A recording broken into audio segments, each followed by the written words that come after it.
Imagine two people, they invest the exact same amount for retirement, they both use a fund manager, but at the end of 30 years, one of them has $34,000 less in their account. The mistake was not picking an ETF or a mutual fund, it was picking the wrong investment structure. Everyone thinks the battle between mutual funds and ETFs is just about fees, but there is a hidden mathematical trap and a psychological trigger that most beginners miss. Today we are going to fix that. First, let's get our definition straight. What is a mutual fund? Think of it as a giant pool of money collected from many investors and managed by professionals who invest it across multiple companies on your behalf. The defining feature of a standard mutual fund is where you get it. You generally buy it directly from the fund house, also known as the asset management company. Now, what is an ETF? That stands for Exchange Traded Fund.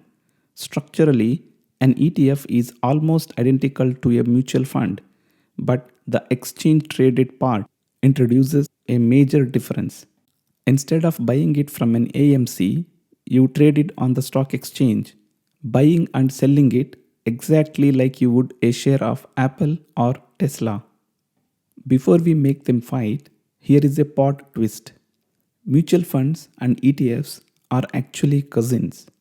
They are usually born from the same asset management companies.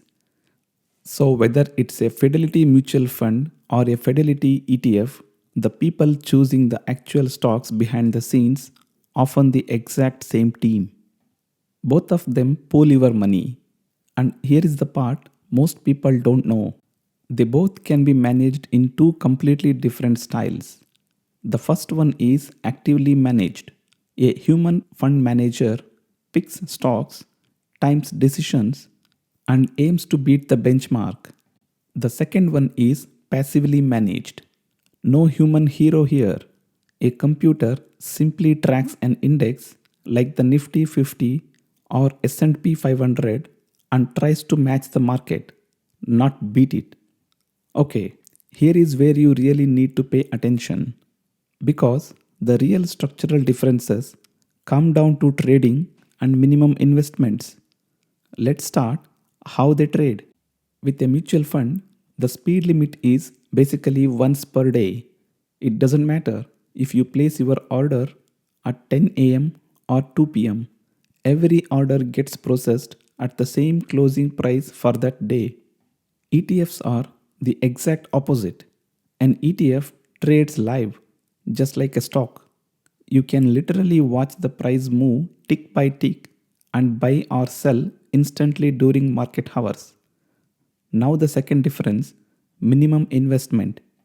Mutual funds are price based. You can say invest exactly $50 and the fund will give you fractional units to match that amount down to the cent. Super simple. ETFs are usually share based. That means you have to buy at least one full share.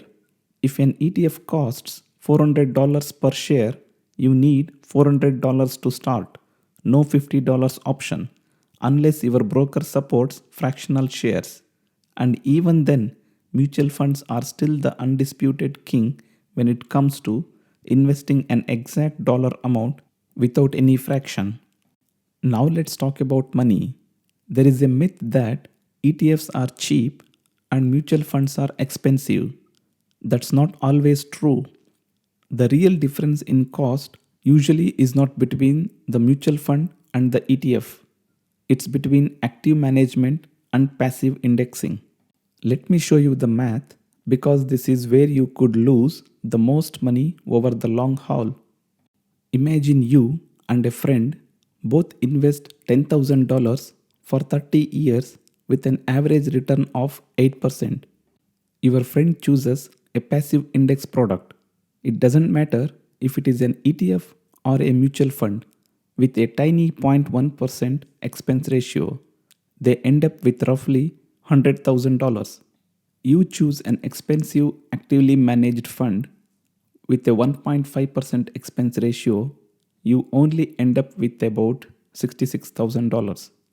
That small percentage difference just cost you $34,000 in future wealth.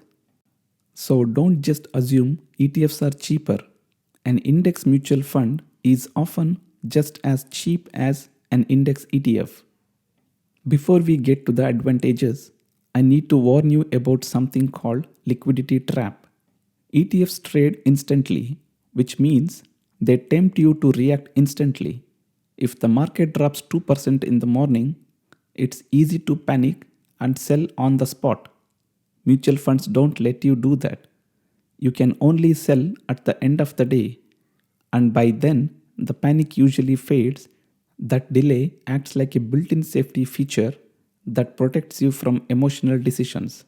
So, knowing all that, where does each one win? Let's look at the mutual fund first. Its biggest win is automation. They are built entirely for the set it and forget it crowd. You can set up an automatic monthly transfer from your bank, and the fund buys the exact fractional shares for you. It removes the emotion. Also, mutual funds have an edge when it comes to complex strategies. There are certain actively managed strategies involving less liquid assets, like certain debt instruments or small cap stocks, that exist only as mutual funds. They cannot be ETFs because they cannot handle the high speed trading requirements of the stock exchange. Now, where does the ETF win? Its biggest win is control. If the market crashes at noon and you want to buy the dip immediately, you can do that with an ETF. You cannot do that with a mutual fund. The ETF also wins on niche variety. Because they trade on the exchange, you will find highly specific thematic ETFs like a cybersecurity ETF or a cloud computing ETF that simply don't exist in the mutual fund world. So let's answer the $1,000,000 question. If an active mutual fund and active ETF cost the same, and a passive mutual fund and passive ETF cost the same, why would I pick one over the other? The decision is no longer about cost, it's about behavior. Choose a mutual fund if you want to be a passenger. You want to pick the destination, set up your monthly payment, and let the pilot drive while you sleep. It is the best vehicle for automated, stress free wealth building.